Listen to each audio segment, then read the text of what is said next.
ಇಂದು ಎಚ್.ಡಿ.ಕೋಟೆ ತಾಲೂಕು ಒಕ್ಕಲಿಗ ಸಮುದಾಯದ ತಾಲೂಕು ಖಜಾಂಚಿ ತಮ್ಮೇಗೌಡರ ನೇತೃತ್ವದಲ್ಲಿ ಅವರ ಸ್ನೇಹಿತರು ಕೇಂದ್ರದ ಸಚಿವರು ಹಾಗೂ ಮಾಜಿ ಮುಖ್ಯಮಂತ್ರಿಗಳಾದ ಎಚ್.ಡಿ. ಕುಮಾರಸ್ವಾಮಿರವರ ಜನ್ಮದಿನವನ್ನು ಮೈಸೂರಿನಲ್ಲಿ ಕೇಕ್ ಕತ್ತರಿಸಿ ಸಂಭ್ರಮ ಸಡಗರದಿಂದ ಆಚರಿಸಿದರು.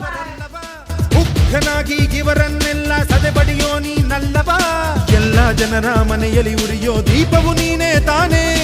ಇವರನ್ನುಳಿಸಿ ಬೆಳಗಿಸೋ ಕಾರ್ಯ ಅದುವೇ ನಿನ್ನದು ತಾನೇ. ನಿನ್ನ ಕಣ್ಣೋಟಕ್ಕೆ ಭೂಮಿ ಬಿರಿಯುವುದು, ನಿನ್ನ ಆಕ್ರೋಶಕ್ಕೆ ಭಾನು ಗುಡುಗುವುದು.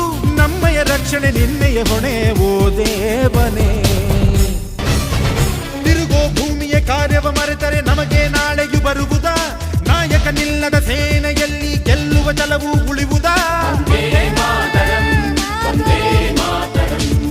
ನೀನು ನಡೆಯೋ ಹಾದಿಯಲ್ಲಿ ಹೆಜ್ಜೆ ಇಡುವವರಲ್ಲವ, ದೇಶಕ್ಕಾಗಿ ರಕ್ತ ಸುರಿಸೋ ಛಲದವರು ಇವರಲ್ಲವ. ವಿಷ್ಣು ಸೇನನ ಸೈನ್ಯದಲ್ಲಿ ಸೇನಾ